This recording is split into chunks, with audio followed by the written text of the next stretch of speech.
Henry, James, and Gordon were miserable. They had been shut up for several days for being naughty and longed to be let out again. At last, Sir Topham had arrived. "I hope you are sorry," he said, "and that you understand that every job on the railway is important. We have a new tank engine called Percy, who helps pull coaches, and Thomas and Edward have worked the main line nicely. But I will let you out now if you promise to work hard."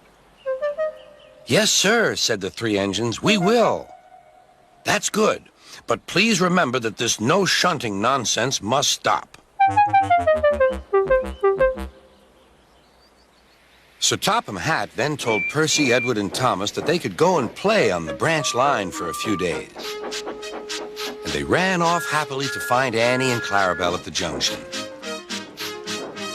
The two coaches were very pleased to see Thomas again.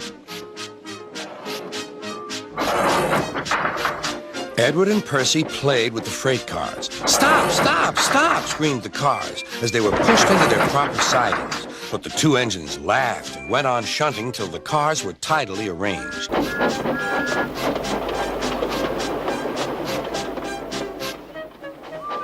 Next, Edward took some empty cars to the quarry. Percy was left alone. He didn't mind that a bit.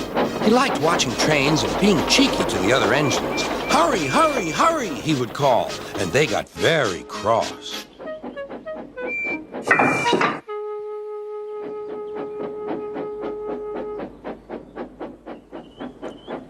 After a great deal of shunting, Percy was waiting for the signalman to set the switch so he could get back to the yard. Percy was being rather careless and not paying attention. Edward had warned Percy, "Be careful on the main line. Whistle to the signalman that you are there." But Percy didn't remember to whistle, and so the busy signalman forgot him. Percy waited and waited. The switch was still against him, so he couldn't move. Then he looked along the main line. "Beep, beep!" He whistled in horror, for rushing straight toward him was Gordon with the express. "Oh!" groaned Gordon. "Get out of my way!"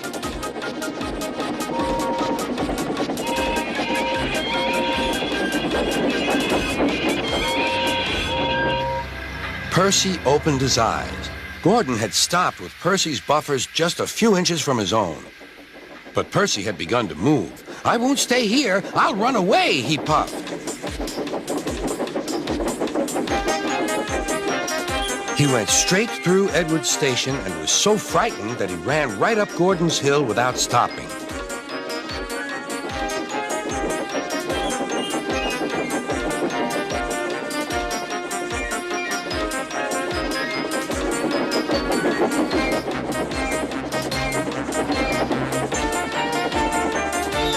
After that, he was tired, but he couldn't stop. He had no driver to shut off steam and apply the brakes. "I want to stop! I want to stop!" he puffed. The man in the signal box saw Percy was in trouble, so he kindly set the switch. Percy puffed wearily onto a nice empty siding, ending in a big bank of earth. He was too tired now to care where he went. "I want to stop! I want to stop!" "I have stopped," he puffed thankfully. "Never mind, Percy," said the workmen as they dug him out. "You shall have a drink and some coal, and then you'll feel better." Presently, Gordon arrived. "Well done, Percy. You started so quickly that you stopped a nasty accident." "I'm sorry I was cheeky," said Percy. "You were clever to stop," replied Gordon. Then Gordon helped pull Percy out from the bank.